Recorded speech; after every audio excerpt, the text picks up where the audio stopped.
Welcome to twins talkies. இன்னைக்கு நம்ம பார்க்க போற படம் ரோமியோ. இந்த படத்தோட டைரக்டர் யாருன்னு தெரியுமா? விநாயக் வைத்தியநாதன். இதுக்கு முன்னாடி படம் பண்ணியிருக்காரு. படம் இல்லை, வெப் சீரிஸ், இது மாதிரி ஷார்ட் ஃபிலிம் அதெல்லாம் நிறைய பண்ணியிருக்காரு. ஆக்சுவலா எல்லா வெப் சீரிஸ்லயுமே அவரே நடிச்சிருக்காரு. நல்ல ஆக்டர், பார்க்கறது நல்லா ஹேண்ட்ஸமா இருப்பாரு, நல்ல ஆக்டிங் ஸ்கில் உள்ளவர் தான். ஆக்சுவலா அவர் நல்ல ஆக்டர் வருவான்னு தான் எதிர்பார்த்தேன். ஆனால் பரவாயில்ல, இவருக்கு இந்த விஷயத்துல அவருக்கு வந்து கிளிக் ஆயிருக்கு. ஓகே, இந்த படத்தோட கதை என்ன? அதான் ஃபாரின், வெளிநாடு வாழ்க்கை, நிறைய சம்பாதிக்கணும், பிஸ்னஸ் பண்ணணும் அப்படின்னு சொல்லிட்டு ஒரு 35 வயசு ஆயிடுது நம்ம ஹீரோக்கு. அவர் மேரேஜ் பண்ணலான்னு நினைக்கிறப்போ, ஆனால் அவருக்கு ஒரு ஆசை இருக்கு, நம்மளும் வந்து ஒரு பொண்ணை லவ் பண்ணி கல்யாணம் பண்ணிக்கணும். ஏன்னா அவர் பல பேரை பாக்குறாரு. ஆமா, லவ் பண்ற சுத்துறவங்க எல்லாம் பார்த்தோன்னே நம்மளும் இது மாதிரி கல்யாணம் பண்ணும்போது லவ் பண்ணி கல்யாணம் பண்ணிக்கணும்னு ஆசை பேசிக்கா அவருக்கு வர எல்லாருக்குமே வரும் தானே. அது மாதிரி நம்ம ஹீரோக்கும் வருது. ஸோ ஒரு டைம்ல ஹீரோயினி மேல ஒரு காதல் வருது. ஆனா ஹீரோயினி வந்து அது ஒரு லட்சத்தோட சுத்தி. ஆமா, நாமளும் ஒரு சினிமால வந்து ஒரு பெரிய ஹீரோயினி ஆகணும். ஆனா வீட்டுல அதுக்கு ஒத்துக்க மாட்டாங்க. போய் சொல்லிட்டு சென்னையில போயிட்டு வேலை தேடிட்டு வேலை பாக்குறேன் அப்படின்னு சொல்லிட்டு ஹீரோயினி சான்ஸ் தேடிட்டு அந்த மாதிரியான ஒரு இதுல இருக்காங்க அவங்க. இப்போ ஹீரோவும் இப்போ ஹீரோயினையும் வில்லேஜ்ல ஒரு இடத்துல மீட் பண்ற நேரத்துல ஹீரோவுக்கு வந்து ஹீரோயின் மேல பார்த்தோன்னே லவ் வந்துருது. ஆமா, இந்த நேரத்துல உங்க ஃபேமிலி 2 பேரும் ஃப்ரெண்ட்ஸுங்கிறதுனால, அவங்க ஃபேமிலி கமிட்மெண்ட்டுங்கிறதுனால உங்க 2 பேரும் கல்யாணம் பண்ணிக்கிறாங்க. ஆனா ஹீரோயினுமே கல்யாணம் பண்ணது வந்து ஹீரோட ஹாப்பியா சந்தோஷமா இருக்கணும் அந்த மோட்டிவேஷன் இல்ல.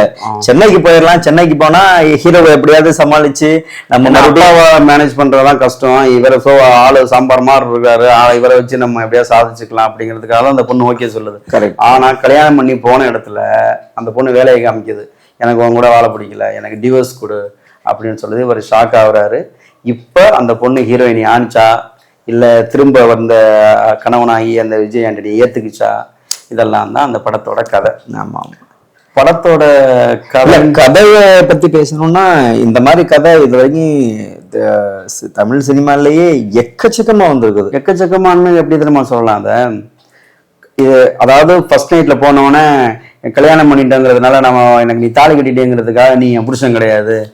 ஃபர்ஸ்ட் நைட்ல பிள்ளை தூக்கி வீசுற சீன் வந்து இந்த பொதுவா கருப்பா உள்ள ஹீரோ, வெள்ளையாக ஹீரோயின், இது மாதிரி உள்ள படங்கள்ல எல்லாத்துலயுமே இந்த சீன் கண்டிப்பா இருக்கும். சின்ன வயசுல இருந்து நிறைய மன்னன் படத்துல இருந்து ரஜினி விஜய் சாந்தியில இருந்து கோயில் கால அவர் படம் ஒரு 5-6 படம் இருக்கு. முரளி படம், மனுஷன் இல்ல, இது மாதிரி 1-2 படம் இல்ல, நிறைய படம் வந்திருக்கு. அதையும் தாண்டி ஒரு ஹைலைட்டான விஷயம் என்னன்னா, எல்லாரும் அந்த ரப்னே பனாதி ஜோடி, ஆமா, ஷாருக் கானும் அனுஷ்கா சர்மாவும் நடிச்சு. ஏன்னா இந்த படம் நம்ம பார்த்துட்டோம், நம்ம படத்துல நிறைய பேர் பார்த்திருக்காங்க. இந்த படம் ஒண்ணு அது பெரிய ஹிட். அது ஒரு ஹிந்தி படம் தானே, அதனால இப்ப தமிழ் ஆடியன்ஸ் பார்த்திருப்பாங்களான்னு சொல்ல முடியாது. பட் அந்த படத்தோட பயங்கரமான ஏன்னா இப்ப என்னன்னா, இப்ப என்ன தோணுதுன்னா, நீ புதுசா கதை பண்றங்கிற பேர்ல பார்க்க முடியாம படத்தை எடுக்கிறதுக்கு நீ சக்சஸ் ஆன ஒரு மூவியோட கதையை வச்சு ஏதோ பாக்குற மாதிரி இன்னைக்கு எடுத்தாங்களே நம்ம சந்தோஷப்பட வேண்டியது. ஏன்னா புதுசா ட்ரை பண்ற அதை காப்பின்னு சொல்லணும். இப்ப எல்லாரும் பிறக்கும் போதே என்ன எல்லாத்தையும் கத்துக்கிட்டே வர்றாங்க.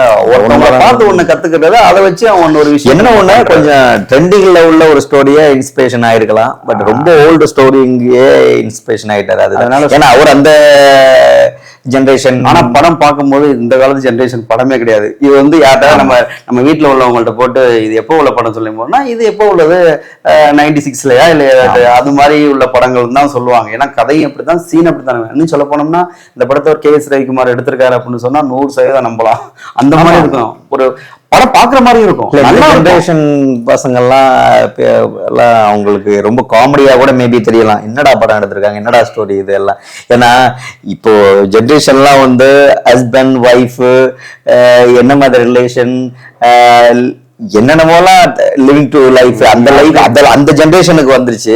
இன்னும் பில்லோ அதெல்லாம் வந்து காமெடியான ஒரு இந்த ஸ்டோரியே சூஸ் பண்ணிருக்கோம். ஆனா விஜய் ஆண்டனி இந்த ஆக்சிடென்ட்டுக்கு அப்புறம் இந்த ஆப்ரேஷன் அதெல்லாம் பண்ணி பிச்சைக்காரன் 2 பார்த்தோம், ஃபேஸஸ் இது. ஆனா இப்பவுமே அவர் இந்த படத்துலயுமே ரொம்ப தடுமாறுற மாதிரி இருந்துச்சுல. ஒரு இல்ல தடுமாற்றம் கிடையாது, அதுதான் அவருடைய ஸ்டைல், அவரோட லிமிட் அவ்வளவுதான். அவரோட ஆக்டிங் அவ்வளவுதான், பெருசா இதுக்கு மேல நம்ம அவர் இதே போதும்னு நினைக்கிறாரு. சொல்ல போனா அவரு எதிரா ஒரு சீன்னா அதை இத்தனை படம் நடிச்சிட்டாரு, இன்னுமா அதுல ஒரு வித்த தெரியுது. ஒரு 4-5 படம் பண்ணிட்டு எடிட்டிங் பேர்ல விஜய் ஆண்டனி பேர் நம்ம கவனிச்சியா? நீ நினைச்சிட்டு இருக்க அந்த விஜய் ஆண்டனி வேற, இதுல எந்த விஜய் ஆண்டனி வேறன்னு.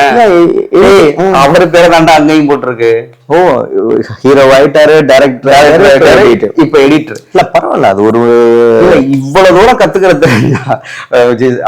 நான் தப்பா ஆக்டிங்கே கொஞ்சம் இம்ப்ரூவைஸ் பண்றதுக்கு அவர் கொஞ்சம் ட்ரை பண்ணலாம்ல.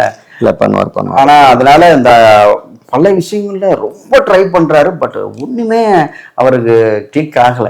அது அவர் அந்த ஹீரோயின் மிருனா பேர் என்னது எனக்கு ஆக்சுவலா அந்த 2 படம் இந்த படம் பொன்ராம் சார் படத்துல நடிச்சிருந்துச்சு சசிகுமாரோட. ஆமா, மிருணாளினி ரவி. ஆக்சுவலா அந்த பொண்ணு அது டிக்டாக்ல அந்த பொண்ணு ஃபேமஸ். அப்படியே இதுக்குள்ள அந்த எனிமி படத்துல நடிச்சிருந்துச்சு. ஆக்டிங்லாம் நல்லா தான். அந்த பொண்ணுக்கு நிறைய சீன் நினைக்கிறேன். இல்ல ஆக்டிங் பொண்ணு ரொம்ப ஹாப்பியா இருந்திருக்கும். நம்மள பதிச்சு. ஏன்னா விஜயான் படத்துல என்னைக்குமே ஹீரோயின் யோசிச்சு பாரு. ஆமா, லாஸ்ட் சீன் கொஞ்சம் சீன் இல்ல, அவர் ஃபெமிலியரான ஹீரோயினியே போட மாட்டாரு. என்ன காரணமோ தெரியல. யோசிச்சு பாரு, அவர் படம் ஹிட் ஆகும், அவர் பேர் வாங்குவார். அந்த படத்துல உள்ள ஹீரோயினுக்கு அடுத்த படம் வாய்ப்பு கூட கிடைக்காது.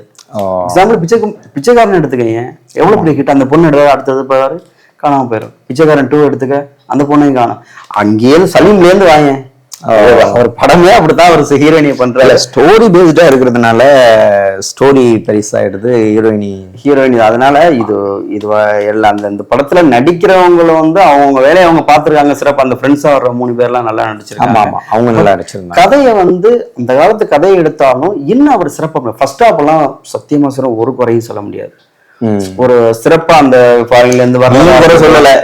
நீ அந்த அந்த ஜெனரேஷன் இருக்கலாம். ஆமா, நாங்க 90s கிட்ஸ்னால எங்களுக்கு நம்ம இந்த மாதிரி படங்கள்லாம் பார்த்து பயங்கரமா அந்த புருஷன் முன்னாடி எப்படா சேருவாங்க, லவ் ஜோடி சேர்ந்துருச்சா, காவல்கோட்டையில அஜித் தேவயானி ஒண்ணு சேர்ந்துட்டாங்களா, மௌன ராகத்துல அப்படியே கார்த்திக்கும் மோகனும் ரேவதி இந்த மாதிரிலாம் நம்ம பார்த்து நம்ம அந்த தெரியுமா. நீ ரப்னி பனார் ஜோடி புருஷன் முன்னாடி கதை சொல்றியே, இந்த போன் லவர்னு ஒரு மேட்டர் இருக்கு. அதாவது ஒரு ஒன்னொரு கேரக்டர் தெரியாம போன் பண்ணுவாராம். இது நிறைய படம். ஆக்சுவலா February 14 ஒரு பரத் படம். அதுல வந்து போன் கால் எக்ஸ்ன்னு சொல்லி பரத் பேசிட்டு இருப்பாரு. ஹீரோயினுக்கு லாஸ்ட்ல பரத்தா அந்த எக்ஸ்ங்கிற கேரக்டரா அப்படி எல்லாம் வந்து அதான் படமே.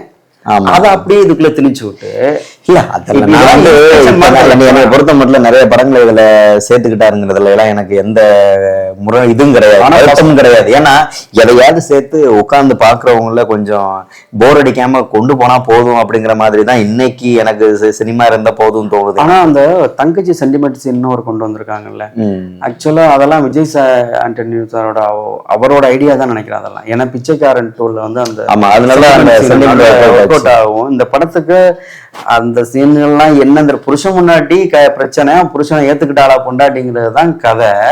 அது கொண்டு போய் தங்கச்சி சென்டிமெண்ட்டை கொண்டு வந்து, ஏன்னா ஏதோ ஒரு காரணம் சொல்லி அதெல்லாம் பண்றாங்கன்னா எடுக்கல. சென்டிமெண்ட் கொஞ்சம் தங்கச்சி சீன் சென்டிமெண்டா நல்லா இருந்துச்சு, இல்லைன்னு சொல்லல. ஒரு கேஸ் ரவிக்குமார் இந்த படத்தை டைரக்ட் பண்ணிருந்தாருன்னா இவ்வளவு கச்சிதமா ஒண்ணு பண்ணிருப்பா. அது மாதிரி பண்ணா ஃபர்ஸ்ட் ஹாஃப் தான் எதையும் சொல்றேன், செகண்ட் ஹாஃப்லாம் நான் சொல்றேன். ஏன்னா சினிமா ஷூட்டிங் போறானா அந்த காலத்துல இந்த காலம் வரைக்கும் சினிமா ஷூட்டிங்க காமிச்சாவே அது ரசிக்கிற மாதிரியே இருக்காது. அது உண்மையாவும் சினிமா ஷூட்டிங்க பார்த்தா ரசிக்க முடியாது, சினிமா ஷூட்டிங்க காமிச்சாலும் அதை ரசிக்க முடியாது. அதெல்லாம் அந்த படத்துல வந்து மிகப்பெரிய. ரெண்டாவது இன்னொரு விஷயம், அந்த ஹீரோவுக்கு தான் நான் கேட்கிறேன், ஒரு கட்டின பொண்டாட்டி கலெக்டர் ஆகணும்னு ஆசைப்படுறா, அவ லட்சியத்தை நிறைவேற்றதுக்காக புருஷன் போறா.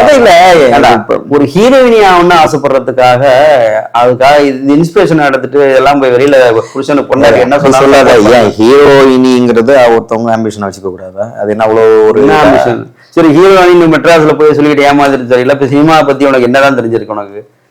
அங்க போறாராம் ஒரு ஹீரோ, ப்ரொடியூசர் பார்த்தோன்னே இதெல்லாம் இன்னுமாதான் சொல்லி, சரி ப்ரொடியூசர் பார்த்தோன்னே உடனே தப்பான விஷயத்துல பாக்குறாங்க. இதெல்லாம் அதோட கண்ணீர் விட்டு அந்த பொண்ணு அழுது வருதா, இல்ல புருஷங்காட்ட போய் அடிச்சு இப்படி வச்சுக்கிறோமே. சரி, அவர் ஒரு ப்ரொடியூசர் தப்பா புரிஞ்சுக்கிட்டனால இவரே விஜய் ஆண்டனி நானே இந்த படத்துக்கு ப்ரொடியூசர் பண்றேன் அப்படின்னு இந்த படத்துல பண்றாரு. அப்புறம் மற்ற ஹீரோ எல்லாம் ஒய்ஃபை தொற்றுவாங்கிறதுக்காக நானே ஹீரோவா பண்றேன்னு சொல்றாரு. அந்த பொண்ணோட ஆம்பிஷன் என்ன? மிகப்பெரிய ஹீரோயினி ஆகணும். அந்த படம் வேற ஹீரோட. அப்ப நீ எல்லா படத்துக்கும் நீயே ப்ரொடியூசர், நீ ஏதாவது ஹீரோ அடிச்சுட்டு இருந்தா அந்த பொண்ணு எப்படி கதையில கதை ஆம்பிஷன் இல்லை, ஒரு கதை இது கதையில நீ கரெக்டா ஸ்ட்ராங்கா இல்லாம நீ அங்க நீ சொதப்பியாச்சுன்னா நீ கொண்டு போற ஸ்கிரீன் பிளே வரைக்கும் அது அப்படிதான் போய் சேரும். அந்த விஷயத்தை தாண்டி வெளியில போனதான் அந்த படத்தோட ஒரு மைனஸ். ஒன்னும் பிரச்சனை இல்லை, நல்லாவே அந்த படம் என்ன ஒண்ணுன்னா ஐயோ போதும்பா நம்ம எப்படா படம் முடியும் எந்திரிச்சு போயிடலாம் அந்த மாதிரியான ஒரு feel இல்ல விஜய் ஆண்டனி எந்த படத்துக்குமே அப்படி இருந்தது இல்ல. அதே மாதிரி எந்த படத்தை ஒரு கொஞ்சம் ஒரு நாலேஜ் பர்சன் அவரு, அந்த அளவுக்கு ஒரு கதையை சூஸ் பண்ண மாட்டாரு. இன்னைக்கு தியேட்டர்ல பாக்குறாங்க இல்லையா, நாளைக்கு சன் டிவிலயோ இல்ல விஜய் டிவிலயோ அந்த படம் போட்டா ஃபேமிலி ஆடியன்ஸ் எல்லாம் அந்த படத்தை தான் பார்த்துக்கிட்டு இருப்பாங்க. இப்பவுமே தியேட்டர்ல அவருக்குன்னு ஒரு ஃபேன்ஸ் எல்லாம் வர்றாங்க, கூட்டம் இருந்தது, நல்ல ஒரு ரிசல்ட் இருந்தது. ஏன்னா எல்லாருமே இது வந்து ஃபிளாப் அப்படிங்கிற மாதிரி இல்லாம இந்த படம் ஆவரேஜான மூவி தான் அப்படிங்கிற மாதிரியான அவருக்கு ரிசல்ட் கண்டிப்பா அந்த பிச்சைக்காரன் அளவுக்கு இல்லாட்டினாலும் அவருக்கு இவரோட பிசினஸ் இவ்வளவுதாங்கிற அளவுக்கு நிச்சயமா சக்சஸ் பண்ணும். இல்ல கண்டிப்பா அது இருக்கு. அதனால அந்த விநாயக் டைரக்டருக்கு நம்ம சொல்றது என்னன்னா, இது வந்து உங்களுடைய 100% கற்பனைன்னு நம்ம எடுத்துக்கிற முடியாது. நீங்க ஏதோ ஒரு வெற்றி கொடுக்கணும். ஃபர்ஸ்ட் நம்ம ஒரு ட்ரை பண்றோம், சினிமாவில் டைரக்டரா ட்ரை பண்றோம், அதை போய் நம்ம சொந்த கற்பனையா பண்ணிட்டு மாட்டிட்டு முழிக்கிறதுக்கு ஏதாவது ஒரு வின் பண்ண சப்ஜெக்ட் எடுத்து நம்ம ஹிட் கொடுத்துட்டு இம்ப்ரெஸ் பண்ணிட்டு அடுத்தது நம்ம திறமையை நம்மளுடைய ஓன் கிரியேஷன் பொண்ணு கூட நீங்க ஐடியா பண்ணியிருந்திருக்கலாம். அப்படி ஒரு ஐடியால நீங்க பண்ணியிருந்தீங்கன்னா யூ ஆர் கிரேட். நீங்க ஒரு நல்ல ஒரு புத்திசாலி தான் சொல்ல முடியும். சும்மா கண்டதுங்களையும் நான் கதை பண்ண போறேன்னு எதையாவது ஒரு ஷார்ட் நம்ம எடுத்து பண்ணிட்டு அதை அப்படியே சின்ன ஒரு கதையை அப்படியே டியருக்கெல்லாம் கண்டிப்பா நம்ம விமர்சனம் போட போறதே கிடையாது. அதெல்லாம் ஷார்ட் பிலிம்ல சின்னதா ஒரு 10-15 நிமிஷத்துல சொல்லி முடிக்க வேண்டிய விஷயத்த படமா பண்ணி வச்சு பண்ணியிருக்காங்க. அந்த படத்தை பத்தி நம்ம லேட்டஸ்டா வந்த பல படங்களை கம்பேர் பண்ணும்போது உட்கார்ந்து ஓகே பெருசா கதை என்ன அந்த படமா இந்த படமா அப்படிலாம் இல்லாம ஒரு 2 மணி நேரம் ஒரு டைம் பாஸா ரொம்ப ஒரு நம்மளை எரிச்சல் மூட்டாம கொடுக்குற காசுக்கு ஒர்த்துங்கிறதையும் பார்க்கணும். இப்ப ஃபேமிலியை கூட்டிட்டு போறாங்கன்னா இந்த படம் ஒர்த்தபிளான ஒரு இன்னைக்கு ஃபேமிலியோட உட்காந்து ஒரு படம் பார்க்க தான் சொன்ன ரொம்ப குறைஞ்சு போச்சு அது.